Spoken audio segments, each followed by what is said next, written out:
गौतम एक बिल्कुल आम सा लड़का है। ना ज्यादा बोलने वाला, ना ज्यादा हंसी मजाक करने वाला। वो अपने मॉम और डैड के साथ रहता है और अपनी छोटी सी दुनिया में ही खुश रहना पसंद करता है। उसका एक क्लोज फ्रेंड है, रोहित। रोहित इसका बिल्कुल ऑपोजिट है। ज्यादा एनर्जेटिक, थोड़ा जिद्दी और हर जगह शॉर्टकट ढूंढने वाला। दोनों बचपन से दोस्त थे। हायर स्कूल कंप्लीट करने के बाद दोनों ने हायर स्टडीज के लिए एक नए कॉलेज में एडमिशन के लिए अप्लाई किया। आज एडमिशन का दिन था। फॉर्म सबमिट करने के बाद दोनों कैंपस में घूम रहे थे जैसे कोई थीम पार्क आ गए हों। ब्रो, ये कॉलेज तो 5 स्टार होटल लग रहा है, रोहित ने कहा। गौतम ने चुपचाप सीलिंग देखी और बोला, हाँ, और बिल भी हमें ही भरना पड़ेगा। दोनों हंस पड़े। कुछ दिन बाद रेगुलर क्लासेस स्टार्ट हो गई। कॉलेज में टोटल 5 फ्लोर्स थे और गौतम और रोहित का क्लासरूम 3rd फ्लोर पर था। रोज दोनों सीढ़ियों से चढ़ते उतरते थे और हर दिन गौतम यही सोचता था कि काश हमारे कॉलेज में लिफ्ट की फैसिलिटी होती। कॉलेज में लिफ्ट तो थी, लेकिन सिर्फ स्टाफ और प्रोफेसर्स के लिए। बाकी स्टूडेंट्स को सीढ़ियों से ही जाना पड़ता था। एक दिन रोहित ने कहा, चल मैं तुझे एक सीक्रेट रास्ता दिखाता हूं। सीक्रेट? भाई, मुझे नॉर्मल रास्ता ही काफी एक्साइटिंग और एडवेंचरस लगता है। मुझे नहीं देखना तेरा ये सीक्रेट रास्ता, गौतम ने मना करते हुए कहा। पर रोहित कहाँ मानता। आखिरकार गौतम को रोहित की बात माननी ही पड़ी और वो दोनों चलते चलते कैंपस के बाहर आए और कॉलेज के बैक साइड की तरफ चलने लगे। वहां पहुंचकर गौतम रुक गया और शॉक होकर देखने लगा। सामने एक राउंड शेप की सीढ़ी थी जो बिल्डिंग के सभी फ्लोर्स को कनेक्ट करती थी। सीढ़ी इतनी सकरी थी कि एक टाइम पर एक ही इंसान चढ़ सकता था। ऊपर देखकर गौतम ने बोला, भाई, माना कि रोज सीढ़ी से चढ़ना उतरना मुझे पसंद नहीं है, तो इसका मतलब ये नहीं है कि मुझे हमेशा के लिए छुट्टी दे दे। ये स्टेयर्स कम और गदा लिए खड़े यमराज ज्यादा लग रहे हैं। रोहित बोला, अरे चिल कर, ज्यादा से ज्यादा स्लिप होगा, direct ground floor entry. Gautam ने तुरंत बोला, हाँ, और साथ में परमानेंट हॉलिडे। तो जा, मैं नहीं आ रहा यहां से। लेकिन रोहित की जिद के आगे गौतम हार मान गया और बोला, ठीक है, लेकिन सिर्फ आज। धीरे धीरे दोनों उस सीढ़ी से चढ़कर ऊपर तक पहुंच गए।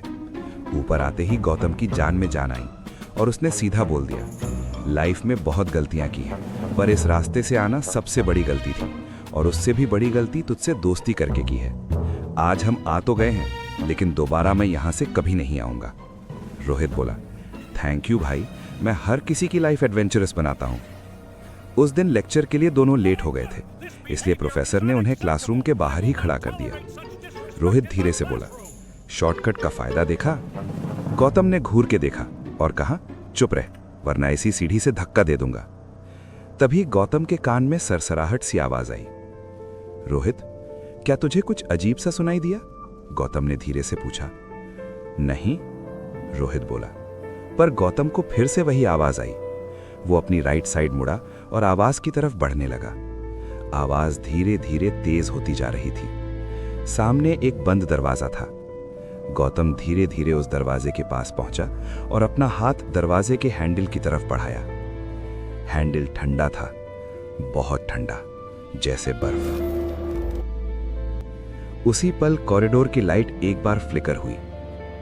तब तक पीछे से प्रोफेसर की आवाज आई, तुम दोनों अंदर आना चाहोगे या पूरी बिल्डिंग को एक्सप्लोर करना है? दोनों एकदम से हड़बड़ाए और क्लास में जाकर बैठ गए। लेकिन गौतम का मन अभी उस दरवाजे पर अटका हुआ था। एग्जाम पास आ रहे थे। गौतम और रोहित रोज लाइब्रेरी में घंटों पढ़ते थे। गौतम का एक टैलेंट था, लेट होने का। एक दिन गौतम कंप्यूटर पर प्रोजेक्ट बना रहा था और रोहित उसकी हेल्प कर रहा था। कब शाम हो गई पता ही नहीं चला। स्टूडेंट्स एक एक करके निकलने लगे।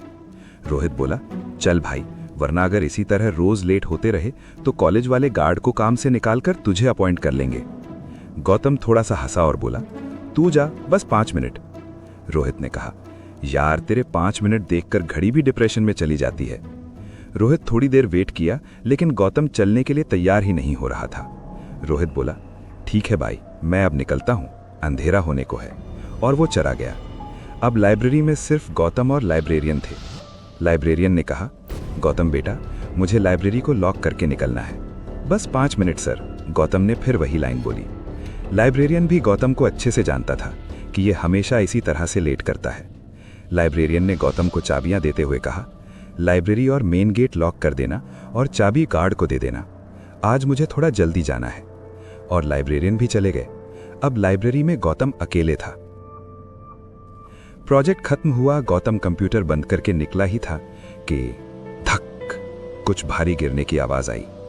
गौतम भागकर कॉरिडोर में गया, लेकिन वहां बिल्कुल सन्नाटा था। गौतम ने आसपास देखा और सीढ़ियों से नीचे उतरकर मेन गेट की तरफ गया। गेट लॉक था। चाबी घुमाई, लेकिन कोई फायदा नहीं। कई कोशिशों के बाद थककर जब गौतम पीछे मुड़ा, उसे कुछ आवाज सुनाई दी, जैसे कोई हल्के से सांस ले रहा हो।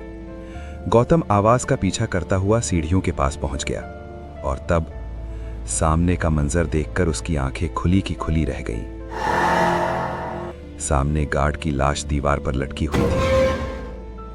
उनका पूरा शरीर खून से लथपथ था और उनके शरीर पर एक बड़ा सा स्टार शेप का निशान बना हुआ था, जैसे कोई पौराणिक चिन्ह हो। जमीन पर पूरा खून ही खून फैला हुआ था और घाव से खून अभी भी टपक रहा था। यह खौफनाक मंजर देखकर गौतम का गला सूख गया। गौतम डर से कांपने लगा, उसके पैर लड़खड़ाने लगे और वो अंदर तक से हर उठा। इतने में उसके कान में फिर से वही सरसराहट की आवाज सुनाई दी, इस बार बिल्कुल पास से। गौतम ने धीरे से पीछे मुड़ना शुरू किया और जो उसने देखा वो उसकी जिंदगी का सबसे भयानक पल था। गौतम को उससे थोड़ी ही दूर एक कोने में एक साया दिखा जो धीरे धीरे उसी की ओर बढ़ रहा था। गौतम उस साये को देखकर वहीं पर जम गया। उसकी आंखें बड़ी हो गईं और आवाज गले में ही अटक गई। साये का कोई चेहरा नहीं था, बस काला और धुएं से भरा शरीर। गौतम लड़खड़ाते हुए धीरे धीरे पीछे खिसकने लगा। इतने में उस साये ने जोर से चिल्लाया। वो आवाज सुनकर गौतम की रूह कांप उठी और वो वहीं पर गिर गया। साये ने अपना काला धुएं से भरा हाथ गौतम की ओर बढ़ाया। क्या गौतम के साथ भी वही होने वाला जो उस गार्ड के साथ हुआ, या वो इस मुसीबत से बचकर निकल पाएगा?